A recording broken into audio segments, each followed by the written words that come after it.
Bismillahirrahmanirrahim. Setelah kita membahas tentang rukun-rukun dari istighol, di mana di sana harus ada masyghul anhu, kemudian ada masyghul, dan selanjutnya ada masyghul bih, maka pada saat sekarang ini kita akan membahas tentang hukum daripada masyghul anhu. Pada pembahasan terdahulu telah dibahas bahwa masyghul anhu ini bisa dinasobkan dan bisa juga dirofakkan. Manakala dia dinasobkan, maka dia akan berkedudukan sebagai maf'ul bih. Sementara manakala dia itu dirofakkan, maka kedudukannya sebagai mubtada. Fokus kita pada pembahasan kali ini adalah hukum daripada masyghul anhu ini yang wajib nasab sebagai maf'ul bih. Dalam kondisi apa saja masyghul anhu ini wajib nasab? Yang pertama adalah manakala masyghul anhu itu didahuluin oleh adat syarat yang khusus masuk pada kalimat isim. Sebagaimana kita ketahui bahwa adat syarat ini ada yang masuk kepada kalimat fi'il dan ada pula yang masuk pada kalimat isim. Untuk yang kondisi pertama ini adalah syaratnya masyghul anhu itu wajib nasab manakala dia dimasukin atau didahuluin oleh adat syarat yang mana adat syarat tersebut khusus masuk pada kalimat isim. Contohnya ketika dia dimasukin oleh adat in. Contohnya seperti lafaz in khalidan qabaltahu fa ana urahibu bihi. In jika khalidan kepada Khalid, qabalta bertemu siapa kamu, hu kepada Khalid, fa'ana maka adapun saya, urahibu ialah akan menyambut siapa saya, bihi kepada itu Khalid. Kita perhatikan lafaz khalidan. Khalidan di sini adalah sebagai masyghul anhu di dalam susunan istighol. Dalam susunan ini masyghul anhu di sini wajib untuk dinasobkan. Artinya kondisi seperti ini tidak boleh masyghul anhu dibaca rofa sebagai mubtada. Kenapa? Karena dalam susunan ini masyghul anhu didahuluin oleh adat syarat yaitu in. Sehingga kondisi ini mewajibkan lafaz khalidan untuk nasab sebagai maf'ul bih. Kemudian contoh dari adat syarat yang lain seperti adat haitsuma. Haitsuma ini salah satu dari adat syarat yang memang khusus masuk pada kalimat isim. Contohnya seperti lafaz haitsuma khalidan qabaltahu fa'ana urahibu bihi. Haitsuma dimanapun khalidan kepada Khalid, qabalta bertemu siapa kamu, hu kepada Khalid, fa'ana maka adapun saya, urahibu ialah akan menyambut siapa saya, bihi kepada Khalid.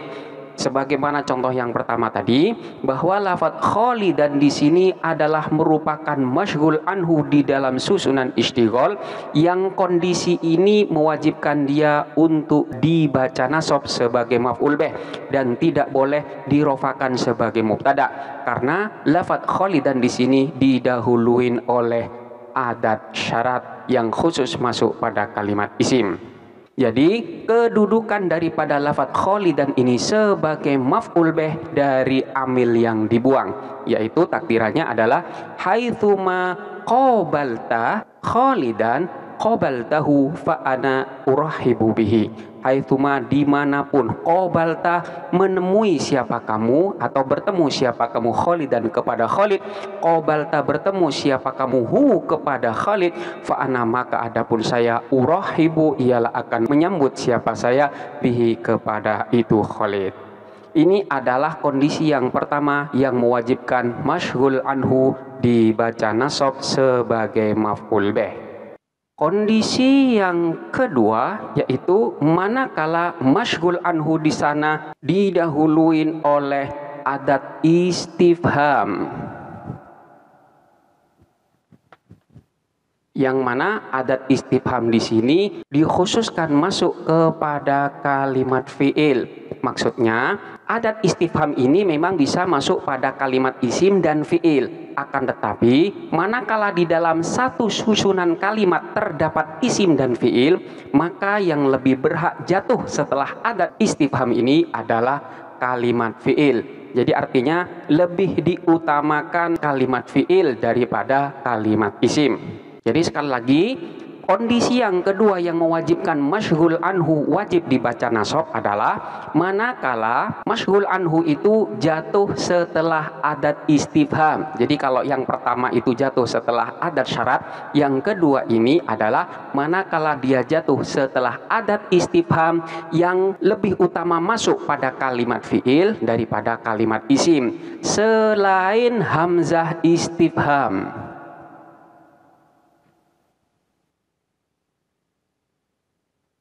Kenapa selain hamzah istifham? Karena nanti hukumnya beda. Manakala hamzah istifham itu masuk kepada masyghul anhu, maka kedudukan i'rab daripada masyghul anhu itu nanti tidak wajib nasab. Kita bahas setelahnya ini. Contohnya seperti lafadz hal kitaban ishtaraitahu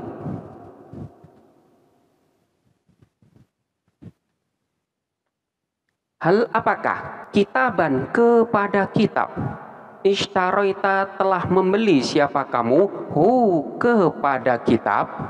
Kita perhatikan bahwa lafadz kitaban ini adalah merupakan masyghul anhu di dalam susunan istighol dan dia jatuh setelahnya adat istifham yang dalam hal ini adalah hal. Maka di sini kitaban wajib untuk dibaca nasab dan tidak boleh dibaca selain nasab. Jadi kedudukannya sebagai maf'ul bih. Takdirannya adalah hal ishtaraita kitaban ishtaraitahu. Jadi karena memang hal ini adalah merupakan adat istifham yang memang lebih diutamakan masuk kepada kalimat fi'il, maka dia wajib dibaca nasab. Contoh adat istifham yang lain seperti lafadz mata shadiqoka zurtahu.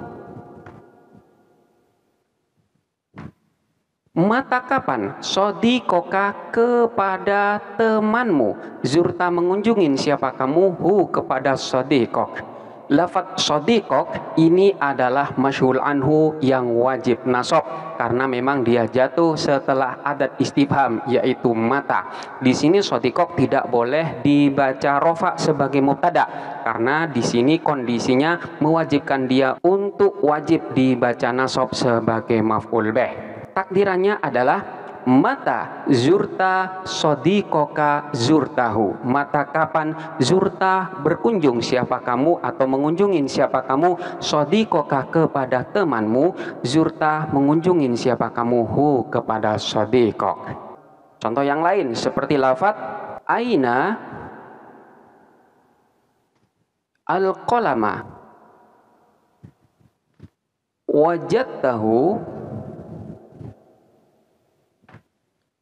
Aina di mana al-qalama kepada pena. Wajadta menemukan siapa kamu hu kepada itu al-qalam. Aina di sini adalah adat istifham dan lafadz al-qalam di sini sebagai masyghul anhu yang kondisinya wajib dibaca nasab sebagai maf'ul bih dan tidak boleh dibaca rofa sebagai mubtada. Jadi takdirannya adalah aina, di mana. Wajadta menemukan siapa kamu al-qalama kepada pena. Wajadta menemukan siapa kamu hu kepada al-qalam. Itu adalah contoh-contoh daripada masyghul anhu yang wajib dibaca nasab karena memang dia dimasukin oleh adat istifham yang lebih utama masuk kepada kalimat fiil selain hamzah istifham. Bagaimana manakala masyghul anhu itu dimasukin oleh hamzah istifham? Manakala masyghul anhu itu dimasukin oleh hamzah istifham, maka hukum daripada masyghul anhu itu tidak lagi menjadi wajib nasab, melainkan hukumnya adalah boleh nasab. Artinya dia juga boleh nasab, boleh juga dirofakkan sebagai mubtada, akan tetapi lebih diutamakan nasab daripada rofa. Contohnya seperti lafadz Zaidan nasortahu. Apakah Zaidan kepada Zaid, nasorta telah menolong siapa kamu hu kepada itu Zaid. Di sini lafadz Zaidan adalah masyghul anhu yang dimasukin oleh hamzah istifham.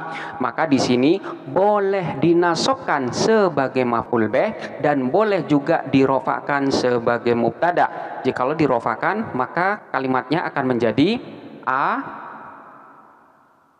Zaidun nasortahu. Apakah Zaidun, adapun Zaid, nasorta ialah telah menolong siapa kamu hu kepada Zaid.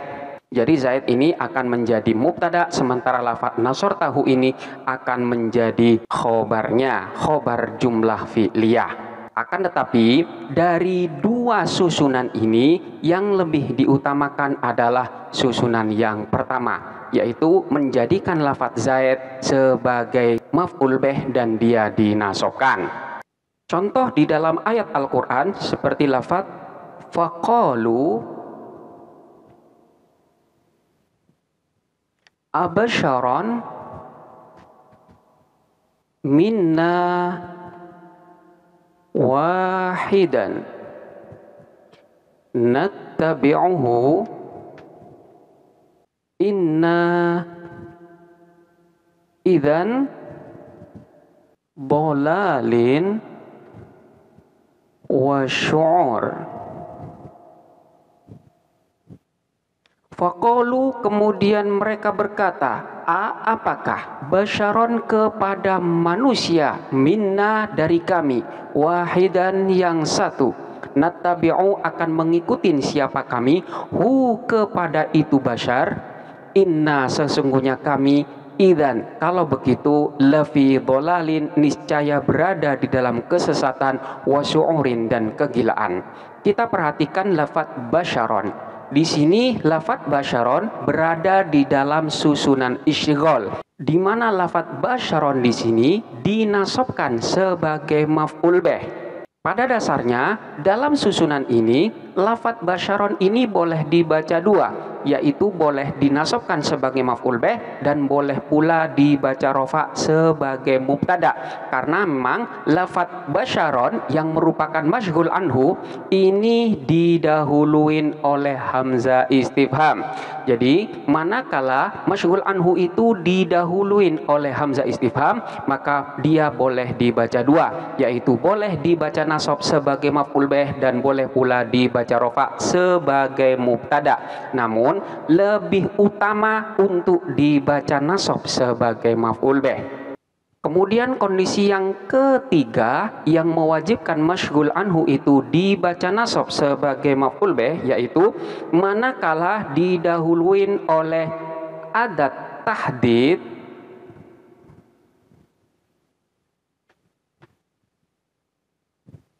atau adat airat. Apa yang dimaksud dengan tahdid? Apa yang dimaksud dengan irad di sini? Tahdid adalah perintah tegas atau menegur atas suatu pekerjaan agar tidak menunda-nunda pekerjaan tersebut. Biasanya lafaz tahdid di sini masuk kepada fiil mudhari'. Sementara yang dimaksud dengan irad di sini adalah suruhan secara lembut. Biasanya perintah melakukan atau menghindarin ini dalam bentuk sindiran.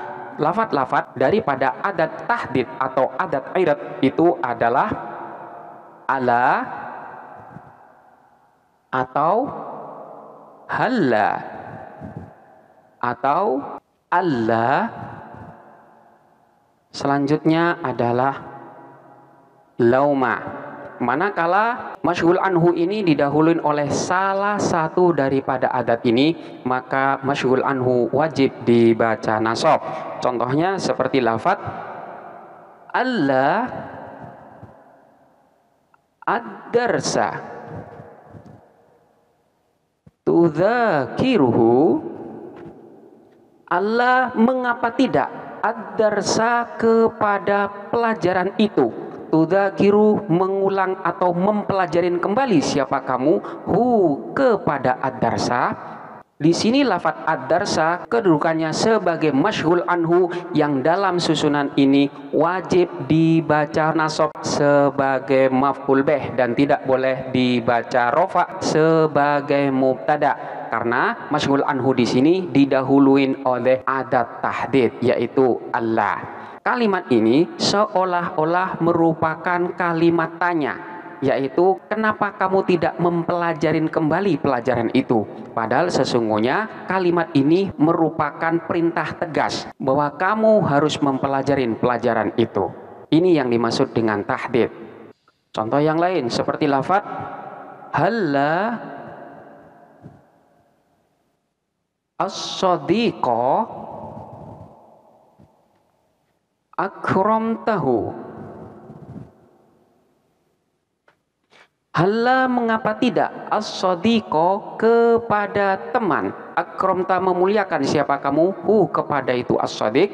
Di sini lafaz as-sadiq wajib untuk dibaca nasab sebagai maf'ul bih karena di sini merupakan masyghul anhu yang didahuluin oleh adat tahdid yaitu halla. Dalam susunan ini pun seolah-olah merupakan kata tanya atau kalimat tanya. Mengapa kamu tidak memuliakan teman kamu? Padahal sesungguhnya di dalam kalimat ini mengandung perintah tegas bahwa kita diperintahkan untuk memuliakan teman itu. Ini adalah kondisi-kondisi di mana di dalam kondisi tersebut masyghul anhu wajib untuk dibaca nasab dan tidak boleh dibaca rafa sebagai mubtada. Demikianlah penjelasan ini, silakan untuk dipelajari dengan seksama dan sampai jumpa pada pembahasan berikutnya.